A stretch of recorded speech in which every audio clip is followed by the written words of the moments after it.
Welcome to Practice Talk, a deep dive into the world of healthcare practices, where we invite team members to share strategies to make your work life easier. Now your host, Lacie Ellis. Welcome to Practice Talk, brought to you by People in Practice, where we specialize in digital marketing, website development, SEO, and so much more. I'm excited for today's discussion as we dive into the topic of elevating the new patient experience with my guest, Linda. Linda has been the heart of Hughes Orthodontics for 20 years, serving as the Consultation Concierge. She knew this office was special from day one when she showed up for her interview around Halloween, and she found everyone in costume. A longtime Alexandria resident of nearly 50 years, she's a proud mom of 2 daughters, a loving grandma to 2 as well. She loves to cook, play with her grandkids, and has a soft spot for all things purple. Welcome, Linda. Thank you for being here.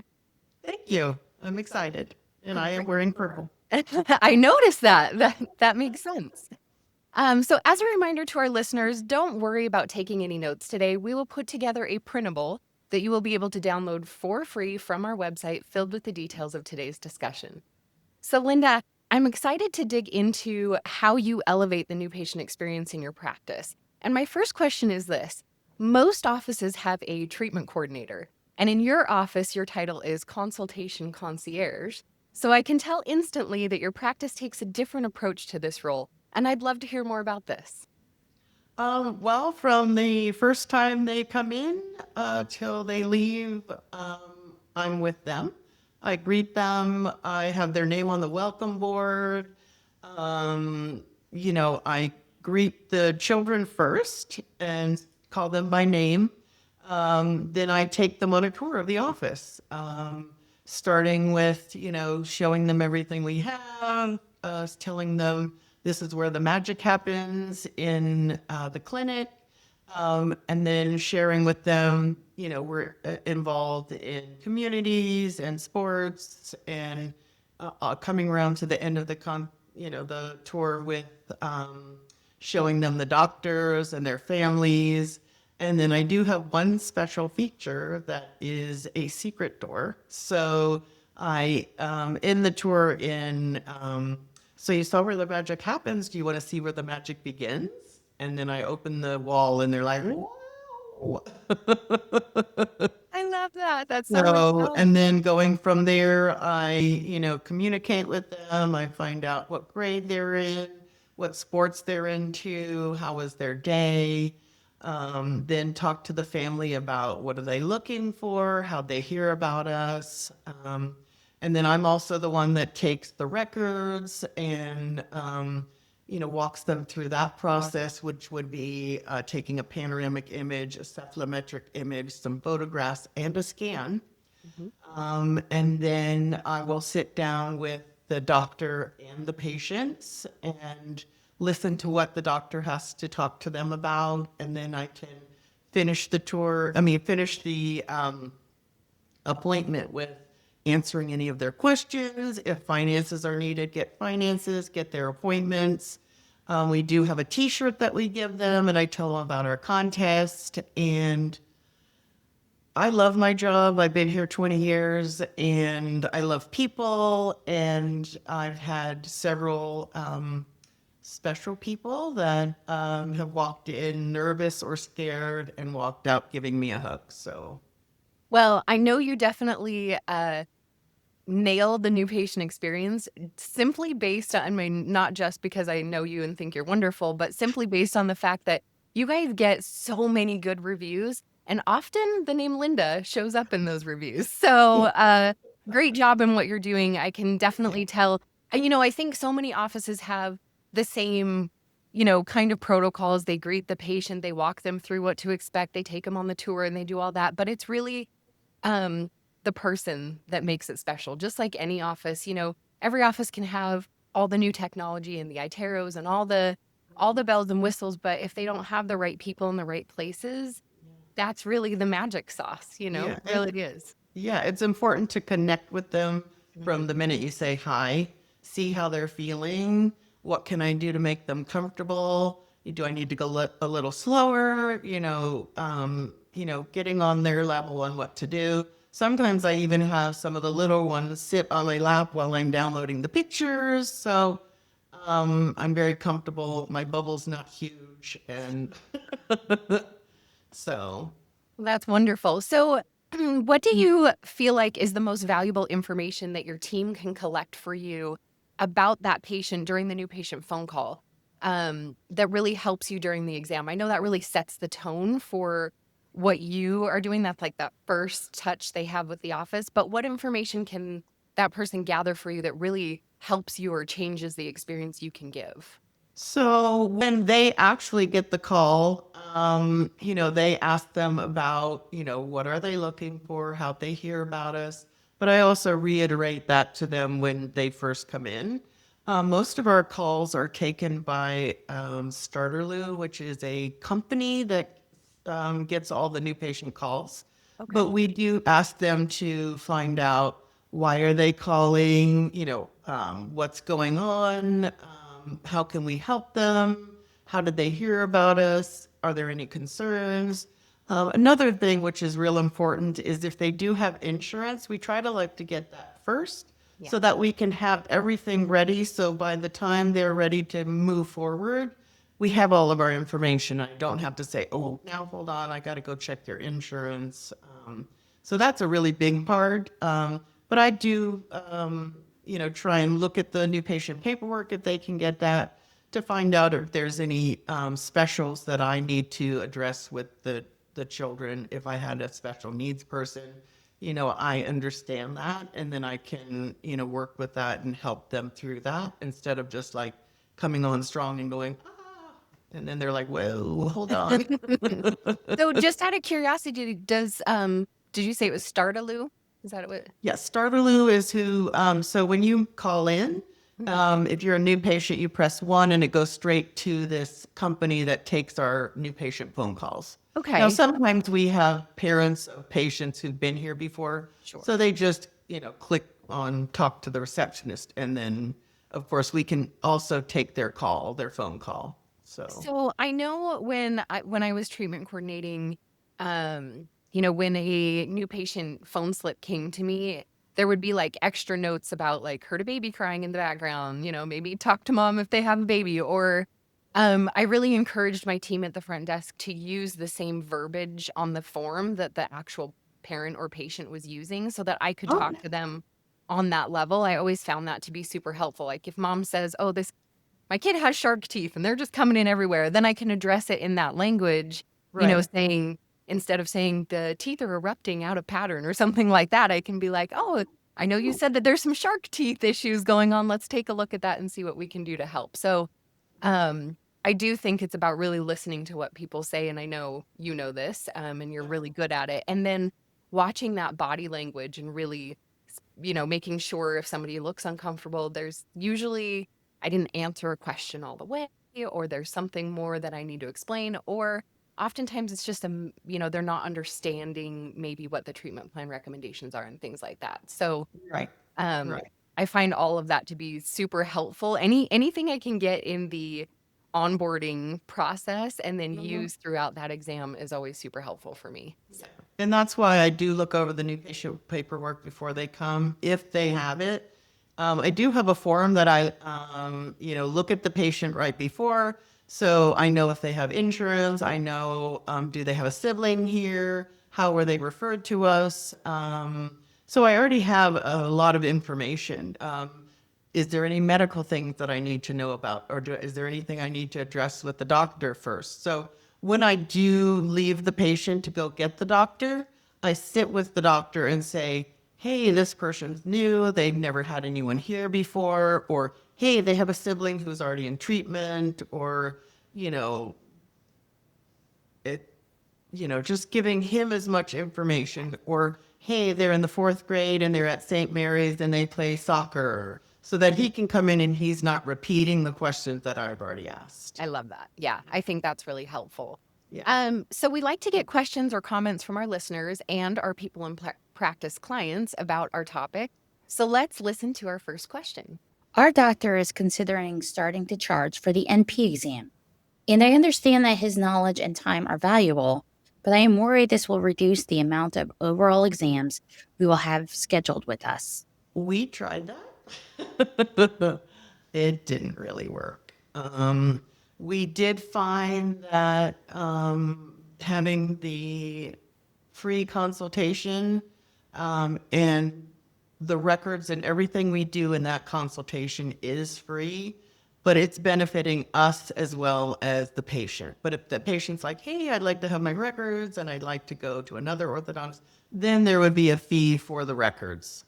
Okay. Then at one point in time, we tried to just charge the adults because they would cancel a lot. Charging it just didn't work out so well for our office. So we don't charge, and it is a free consultation. I feel like this happens like every, I don't know, 3 to 5 years in the industry. There's this big push again for like, let's charge for the exams. And I really do understand it because the doctor's knowledge and the staff's time, like all of that has so much value.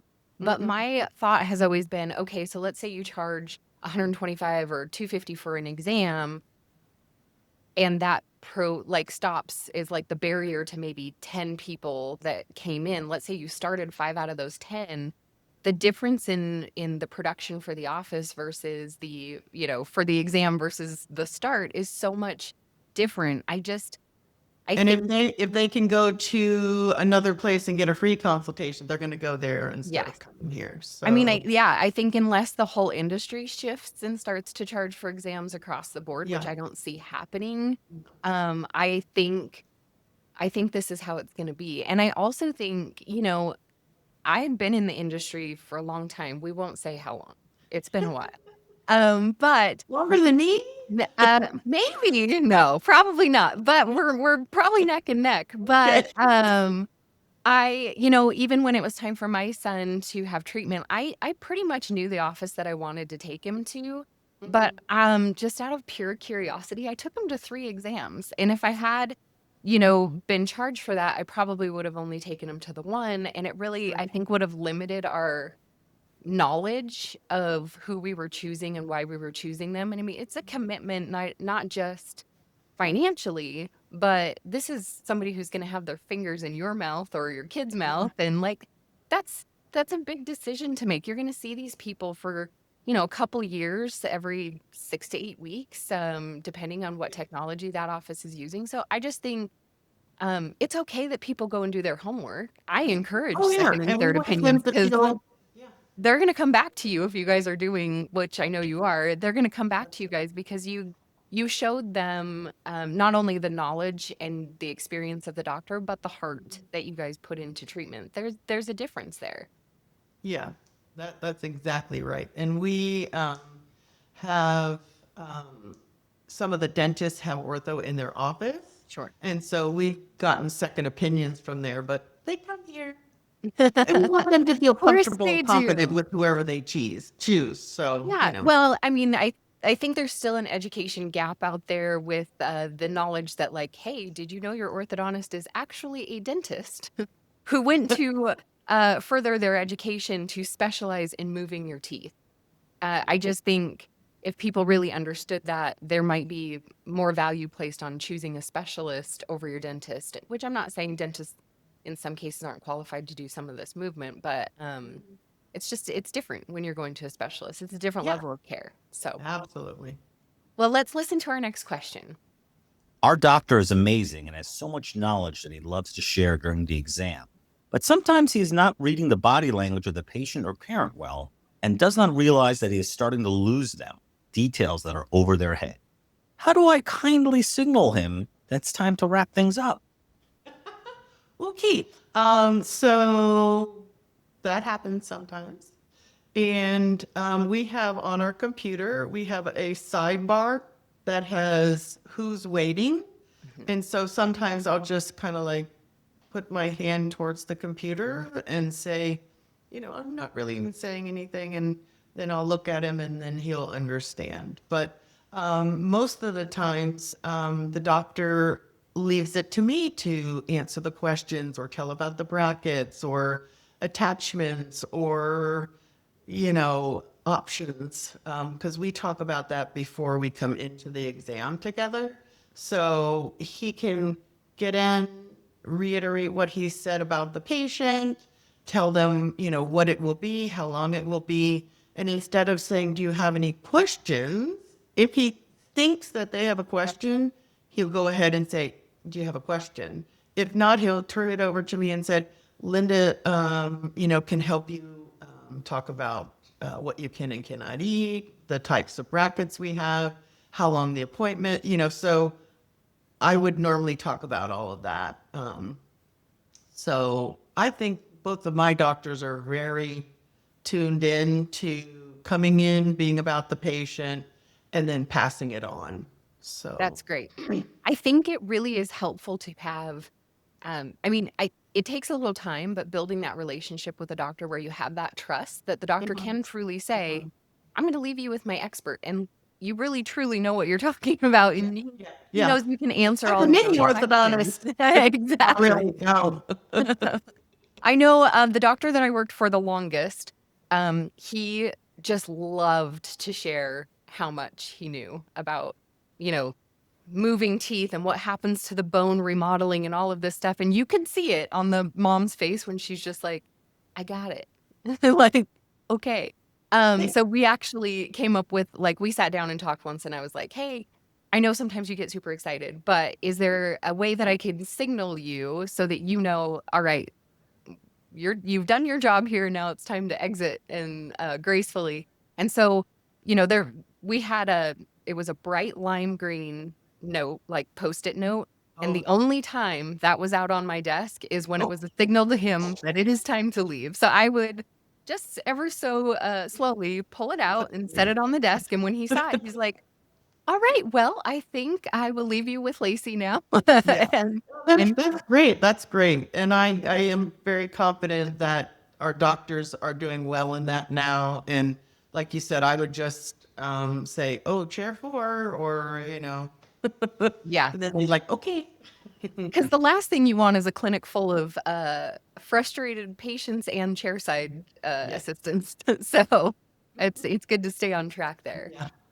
So what would you say is the number one thing that you do in the exam process that lead the patient to being ready to start treatment?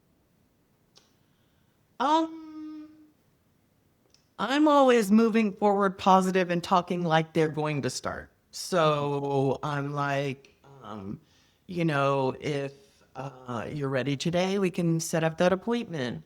Here's the contract information. I can help you find a good fit for you, as in I need to use flex spending or insurance or payment options at no interest, so I'm always talking to them like they're going to start that day. So it's not like, oh, okay, well, go ahead and talk to your husband or go ahead and take home. It's very rare that they do that. If they're ready to go, they're in there because they're ready to go. And I talk to them like we're ready to go. I think, I was really nervous to be a treatment coordinator at first because I'm like, man, I'm not innately a salesman. I'm not a salesman. That's not really how I'm wired. And then I realized they already know what they want to buy. You're not selling anything. What you're doing is you're helping to eliminate any barriers that could be in the way to actually get them started. And when I shifted my mindset in that way, it really became such an easy process. Either financially you can make this work and we're a good fit for your family, or you're not quite sure and you need to go do your homework. Like that was pretty much the two scenarios that we had coming out of an exam. And once I realized that, I also made the shift in my head that I'm not trying to be pushy when I say we can do the first step today and sign the paperwork and, get spacers in or, separators in or whatever. Because if it saves the mom time to take time off of work again or pull the kid out of school again to do that first step, and we have time to do it that day, it's not about selling anything. It's about saving people time and energy. And again, once I reframed it in my head that way, I was like, man, this is easy. Absolutely, because I'm not a salesperson either. It's the personality of from the very first time you see them, how it's going through the appointment, and then how they're feeling about what they want to do before you get to the finances and everything. So Yeah, and I mean, People just put their finances. checkbook out, and I'm like, okay, let's go. Yeah. That's when you're like, oh, we're doing this. And I learned very, very early on.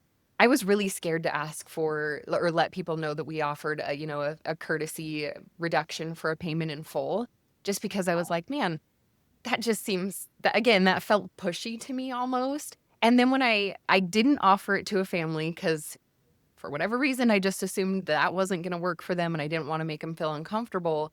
They came back later and said, hey, had we paid it in full, would have saved a little bit? And I was like, well, yeah. And they're like, well, you never even offered it. And I was like, from then on, I was like, everybody should know what all their options are. That's right. Just tell people what their options are. Let them choose. And I think there was also a shift in my mind that finances can be uncomfortable because like my mom doesn't know what's in my bank account, but I'm going to sit in front of this perfect stranger and tell them that I can't afford $500 down. Like that's a very vulnerable discussion. And so once it comes down to just like, hey, let's find something that works for you. And when you've got that flexibility from your doctors, it really just, like I said, it makes the job so much more fun, first of all, but much easier for everybody involved, patient too.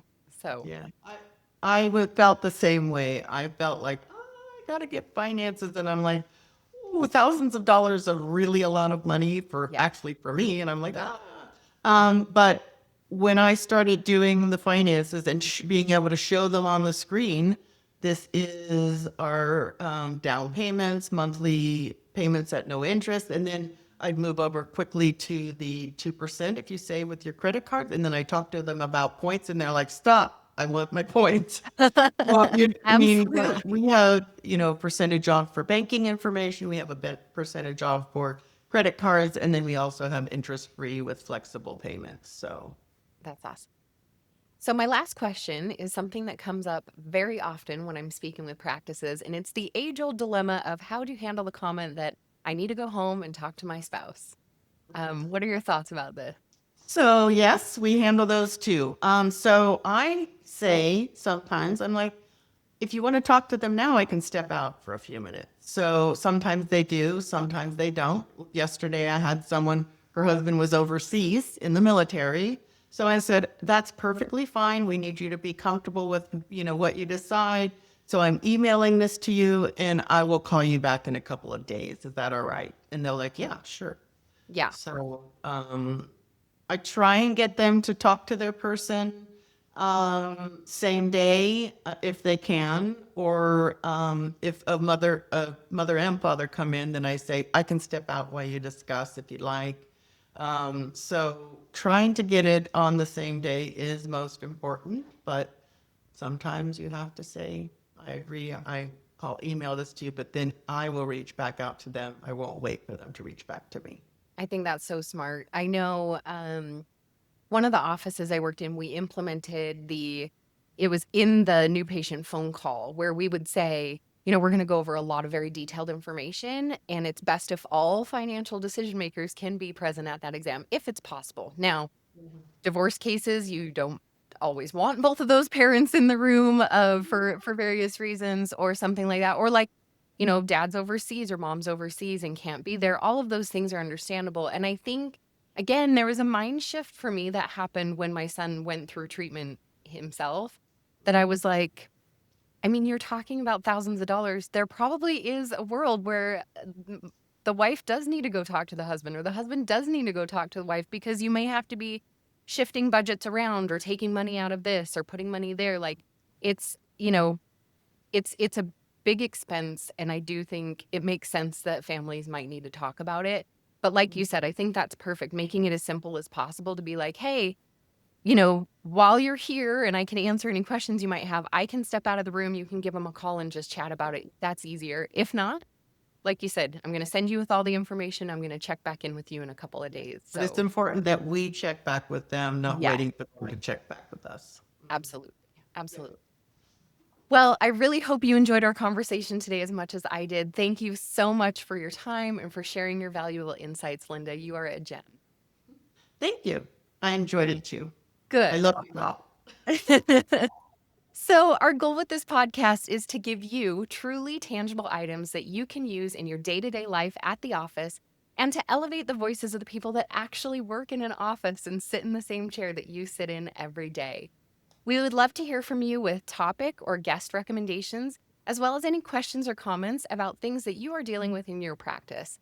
Send us your questions or stories to practice-talk.com.